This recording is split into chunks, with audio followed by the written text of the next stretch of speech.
Après c'est quoi 10 ans au final? Parce que ouais ok, j'ai peut-être un peu grandi, j'ai un peu grossi, j'ai pris un peu de barbe, mais au final, le petit bonhomme d'il y a 10 ans que vous venez de voir, c'est toujours le même. Et si on est là aujourd'hui, c'est tout simplement pour savoir est-ce que c'est possible de commencer YouTube en 2020. Et là vous allez me dire non Noé, par pitié, ne nous fais pas ça, ne nous explique pas comment c'est YouTube. On s'en fiche totalement quoi. Et vous allez aussi me dire Noé, pourquoi tu as changé de veste? Je sais pas, je m'étais dit que je prenais un autre personnage, je pouvais peut-être changer de tenue, je sais pas, j'ai tenté l'impro. En plus c'est pas vraiment ça, c'est plutôt comme si je vous racontais par quelles étapes je suis passé pour en arriver là avec seulement 15 abonnés. Et voilà les gars, je pouvais pas directement commencer YouTube avec un sketch d'humour ou une vidéo de gaming, voilà, il me fallait une vidéo un petit peu générale pour m'introduire dans ce YouTube game. Bizarre le introduire là, peut-être pas le mettre celui-là. Ne traînons pas plus et posons-nous cette simple question, pourquoi ai-je encore changé de tenue? Mais non, ah non mais c'était pas dans le script, il y a une erreur là. Est-ce que c'est possible de commencer YouTube en 2024? Quels sont les secrets pour commencer YouTube? Est-ce que c'est possible de percer en une seule vidéo? Est-ce que c'est possible de faire des millions de vues dès la première semaine? Et la réponse est non, enfin si, enfin non. Mais oui, on peut commencer YouTube, on va le voir dans cette vidéo, mais je pense qu'on peut pas vraiment en fait faire des millions de vues dès le début parce que sinon c'est hyper simple, enfin à moins d'avoir un giga coup de bol quoi, ou alors de faire un plein de giga bad buzz, et ben c'est pas que je m'égare totalement. Donc commençons tout de suite cette vidéo. Jingle.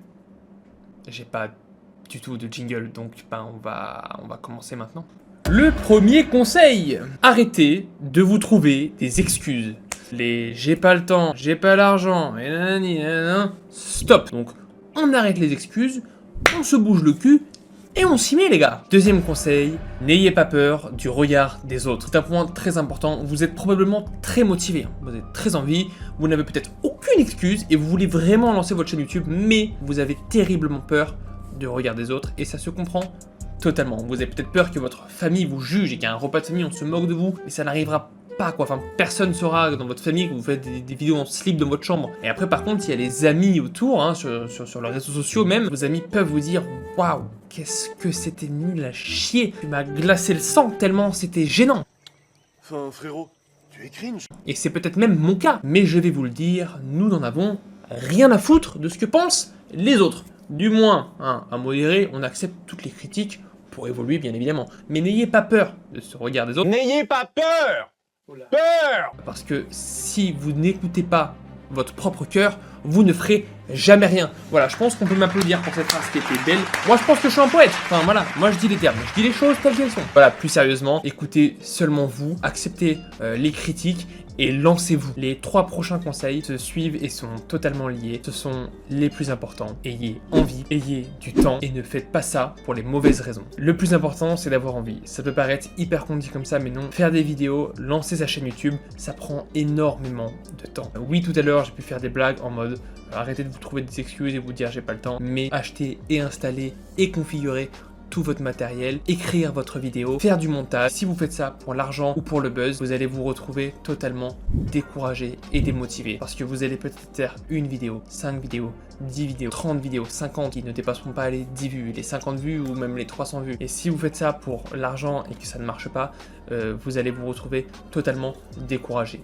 Donc le plus important, c'est d'avoir envie, parce que vous allez continuer de faire des vidéos juste par passion, et ça va se voir dans vos vidéos, et les gens vont aimer ça, et ça finira peut-être, j'espère pour vous, par marcher. Ayez envie, prenez du temps, et faites ça pour les bonnes raisons. Oh, la phrase de fou, non, je suis désolé, c'est trop, mais c'est une phrase de fou, voilà. Passons désormais au 6e conseil de cette vidéo, qui selon moi est le plus objectif et le plus concret. Évitez de changer de tenue à chaque prise de vidéo. Non, parce qu'en fait, je voulais faire une petite blague par rapport au début de la vidéo.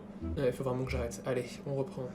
Ayez du matériel. Vous avez probablement vu d'autres vidéos avant la mienne pour commencer YouTube, et vous avez probablement vu ce youtubeur qui vous a dit « Oui, mais vous avez pas besoin d'argent, pas besoin de matériel, moi j'ai commencé YouTube avec la vieille caméra qu'il y avait dans le grenier, et bah cet enculé vous ment, d'accord? Parce que ça, excusez-moi pour le vocabulaire, mais ça marchait il y a 15 ans. Surtout quand on voit les grosses productions de maintenant, hein, avec youtubeurs comme Squeezie, McFly et Carlito, qui ont une équipe de monstres pour des concepts de monstres. Bien évidemment. Bien évidemment. Bien évidemment. Bien évidemment. Nous ne sommes pas là pour rivaliser, mais pour avoir un minimum d'audience, il va vous falloir un minimum de qualité. À commencer par une caméra pour vous filmer, ou une webcam, ou votre téléphone, n'importe quoi. Sauf si vous faites une chaîne YouTube où vous n'avez pas besoin de vous filmer. Ensuite, vous allez avoir besoin d'un micro pour enregistrer votre voix, comme celui-ci par exemple. Vous n'êtes pas obligé de prendre un micro qui fait de la lumière, mais moi c'est marrant, parce que quand je fais trop de bruit, bah il fait du rouge, pardon, excusez-moi. Vous allez ensuite avoir besoin d'un ordinateur pour faire tourner toute votre configuration. Je vous conseille pour ma part d'utiliser un ordinateur fixe qui sera plus performant, plus optimal. Un petit point bonus pour ce conseil matériel, c'est toujours plus sympa d'avoir un petit décor. Optez pour quelque chose qui vous ressemble vous, ou alors en rapport avec votre chaîne. Ce n'est pas du tout obligatoire, mais je trouve quand même que ça rajoute une petite ambiance. Si vous voulez plus de précision sur la caméra que j'utilise, le micro ou la configuration de mon ordinateur, n'hésitez pas à me le mettre dans les commentaires. Oui mon pote, ça marche comme ça YouTube, je fais du call to action moi. Et si ça vous intéresse pas, bah mettez rien, parce que du coup je m'en fous. Et voilà les amis, on arrive donc au 7e et dernier conseil de cette vidéo. Ne changez pas de tenue à chaque fois. Le gars qui refait la même blague en boucle. C'est lourd en fait au bout d'un moment, c'est même plus drôle.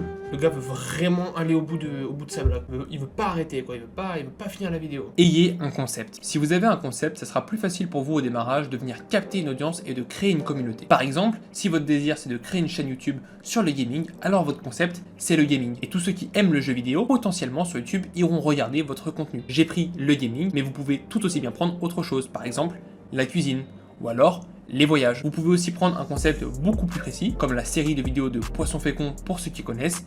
Rester dans l'eau pendant 10 jours, ça fait quoi? Manger des pâtes pendant un an, ça fait quoi? Avoir un concept précis comme celui-ci vous permettra également de sortir des vidéos de manière régulière et aussi à l'infini. Bien évidemment, il n'est pas du tout obligatoire d'avoir un concept pour créer votre chaîne YouTube. Vous pouvez faire ce que vous voulez. Il existe plein de youtubeurs qui n'ont pas de concept, qui touchent un petit peu à tout et ça marche tout autant. Et voilà les amis, c'en est bon de ces 7 conseils pour commencer YouTube en 2024 et ça me permet à moi de venir vous parler directement de ce qu'il va se passer sur cette chaîne YouTube. Qu'est-ce que vous allez voir? Qu'est-ce qu'on va faire? Parlons-en. Sur cette chaîne YouTube, on sera ensemble en fait et je vais vous partager un petit peu mes passions et ma vie tout simplement. Il y aura du gaming. Mais voilà, mais c'était sûr en fait! C'était sûr!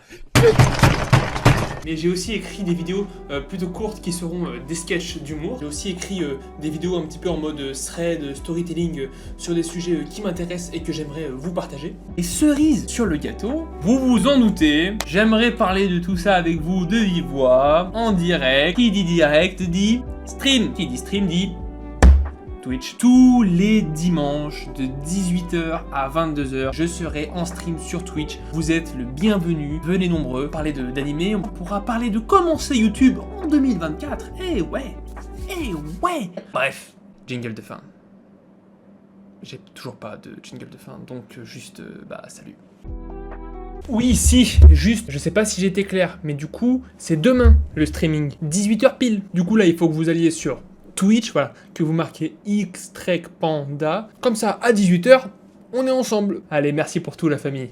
Ciao. Et non, pas ciao. C'est le gars qui recommence la même vanne que dans la...